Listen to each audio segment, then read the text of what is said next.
ये कहानी एक छोटे से गांव की है, जहां एक किसान परिवार रहता था। किसान का नाम रमेश था और उसकी दो बेटियां थीं। बड़ी बेटी का नाम आरती और छोटी बेटी का नाम संगीता। दोनों बेटियां बहुत प्यारी थीं और अपने माता पिता का दिल थीं।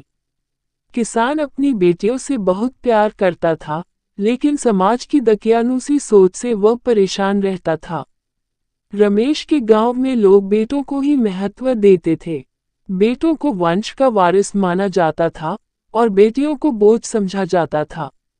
रमेश को इस बात का दुख था कि लोग उसकी बेटियों को बोझ मानते हैं, जबकि वे उसकी जिंदगी का सबसे बड़ा सहारा थीं।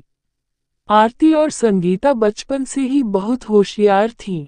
दोनों पढ़ाई में अव्वल आती और हर काम में अपना बेस्ट देने की कोशिश करती। रमेश को गर्व होता जब लोग उसकी बेटियों की तारीफ करते, लेकिन गांव के कुछ लोग अक्सर ताना मारते, तुम्हारी बेटियां हैं, इनका क्या होगा? आखिर में तो पराया धन ही है।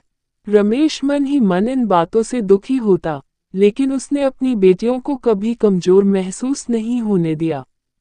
उसने ठान लिया था कि वह अपनी बेटियों को पढ़ा लिखा कर इतना सक्षम बनाएगा कि वे किसी पर बोझ न बने, बल्कि समाज में अपना अलग मुकाम हासिल करें।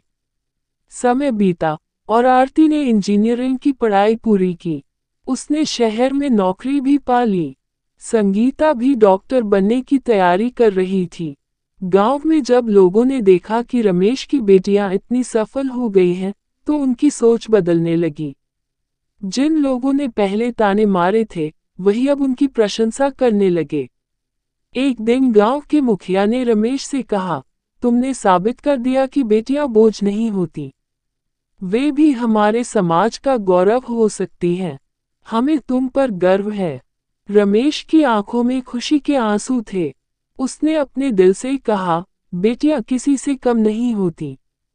उन्हें प्यार और सम्मान दो, और वे तुम्हारा सिर गर्व से ऊंचा कर देंगी।